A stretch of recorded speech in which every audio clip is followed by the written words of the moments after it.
Yémen vient d'entrer dans la danse. Ils ont dit que la mer Rouge est fermée désormais. Le Yémen.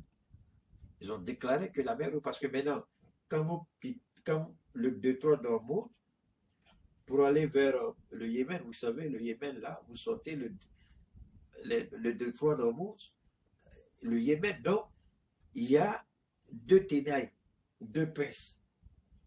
L'Iran a fermé le détroit, le Yémen a sorti sa tête. Il dit désormais tous les navires qui passent, on va les bombarder. Parce que les Américains avaient demandé pardon aux Yéménites. Ils avaient signé un accord avec eux. Donc le Yémen était. Et le Yémen est resté observé. C'est aujourd'hui, je crois aujourd'hui, oui. Aujourd'hui, le Yémen a dit, je crois qu'ils ont fini leur prière aujourd'hui. C'est je crois que c'est pendant la prière, après la prière, je crois qu'ils ont fait des bénédictions. Ils disent qu'ils sont officiellement entrés dans la guerre. Ils ne veulent plus voir des bateaux américains passer par eux, devant eux. Ils vont bombarder. Vous savez, il y a des pertes en vie humaines, c'est vrai. Mais moi, je suis tout à fait d'accord qu'il y ait cette guerre pour que l'Iran soit tranquille. Et l'Iran a dit quelque chose. L'Iran dit, les morts ne sont pas morts pour rien. Et le guide spirituel l'a dit. Tout sang versé iranien sera vengé. Ils ont été clairs, ils ont dit, et ça, je suis tout à fait d'accord. Il dit, cette guerre, c'est la dernière que Israël va, c'est la dernière guerre d'Israël avec l'Iran. Après cette guerre, le temps que Israël va prendre pour se reconstituer, Israël comprendra la douleur. Et Israël ne va jamais s'attaquer encore à l'Iran. Et quand l'Iran dit ça, et l'Iran dit, vous n'avez même pas une idée de notre stock d'armement. Vous n'avez même pas une idée de ce que nous avons préparé pour vous.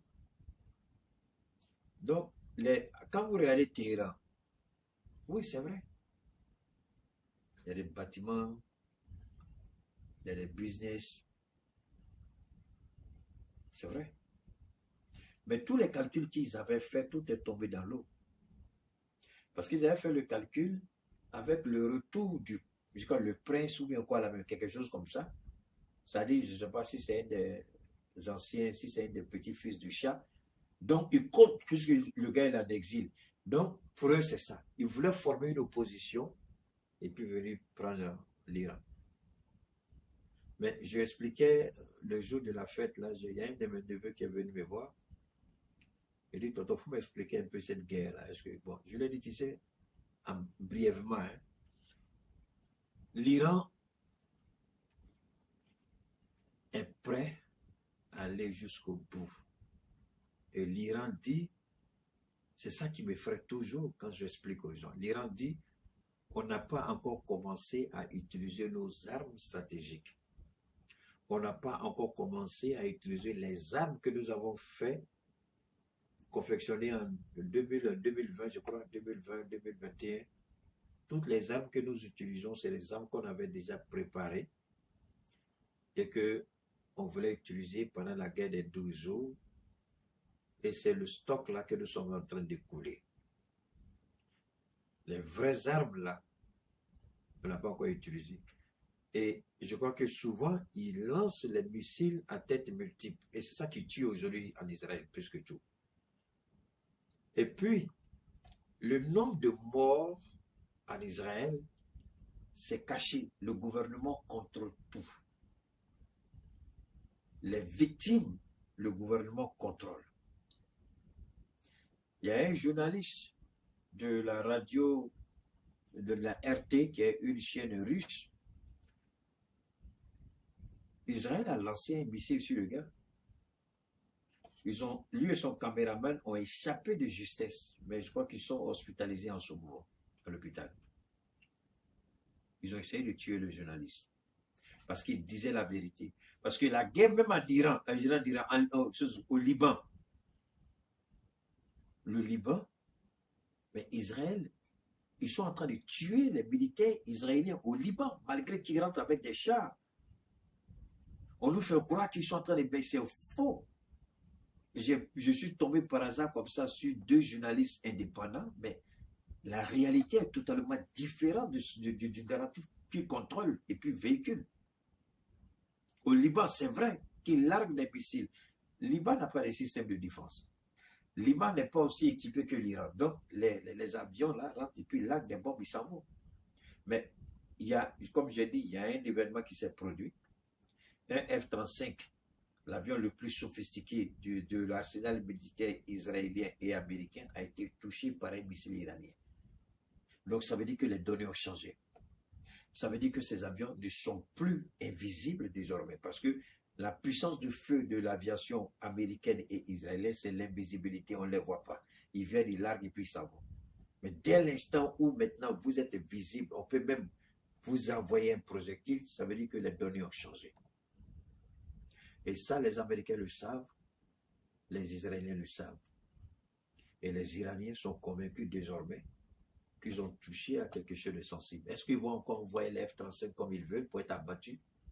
Parce que tu as expliqué. Un avion de 100 millions de dollars, je crois, tu vas expliquer. Alors, personne ne veut de cette guerre. Mais souvent, il y a des guerres qui en valent la peine pour être libres. Beaucoup sont morts. Peut-être que beaucoup vont mourir encore. Ce n'est pas notre souhait. Nous prions qu'il repose un peu. Mais le salut de l'Iran, la survie de l'Iran, c'est ça. Et ils ne sont pas prêts à négocier. Ils ont dit on n'est pas prêt à arrêter la guerre. Maintenant, les Yéménites qui veulent entrer en guerre aujourd'hui, la guerre vient de prendre une autre tournure. Avant, ce que le Hezbollah ne pouvait pas faire, le Hezbollah libanais, aujourd'hui il le fait. C'est pourquoi j'ai dit à Ouattara de faire beaucoup attention. Parce que le Hezbollah, avec l'appui, le Hezbollah a des... Les actions sont, comment vous le dire, les actions sont coordonnées entre le Hezbollah, le Hamas et l'Iran, qui envoient simultanément des salves de missiles sur Tel Aviv. Les Iraniens ne parlaient pas beaucoup du Hezbollah parce qu'ils croyaient contrôler la situation. Et le Hezbollah est en train de changer la situation, non seulement au Liban, mais les attaques deviennent beaucoup plus violentes à Tel Aviv, c'est-à-dire en Israël. Demain, les Israéliens, c'est pourquoi je dis aux Ivoiriens, faites beaucoup attention. Si vous êtes amis avec les Libanais, ne prenez pas trop le temps de passer trop de temps avec eux. Au dehors, vous allez chez eux, vous causez rapidement, rentrez chez vous. Parce que quand Israël va commencer à sentir la douleur du Hezbollah, ils vont activer les cellules dormantes, c'est-à-dire les black agents, les agents noirs du Mossad. Ils vont les activer pour attaquer les sponsors du Hezbollah dans le monde. Et la Côte d'Ivoire fait partie. Pas la Côte d'Ivoire attaque État, mais les Libanais qui sont en Côte d'Ivoire sont le soutien du Hezbollah. Ils envoient, Dieu sait combien de milliards ils envoient chaque année au Liban. Israël le sait, c'est pourquoi ils ont mis la Côte d'Ivoire. C'est pourquoi ils ont mis la Côte d'Ivoire sur la liste noire. À cause du Hezbollah, à cause des Libanais qui sont en Côte d'Ivoire. Mais Ouattara sait que les Libanais là, il a besoin d'eux pour maîtriser la situation économique. Il a besoin d'eux parce que les petites entreprises là, les moyennes entreprises, ça appartient aux Libanais en Côte d'Ivoire. Donc Ouattara n'a pas le choix. Et là, ça va être compliqué parce qu'il sent aussi, ça va fausser l'agenda de Ouattara.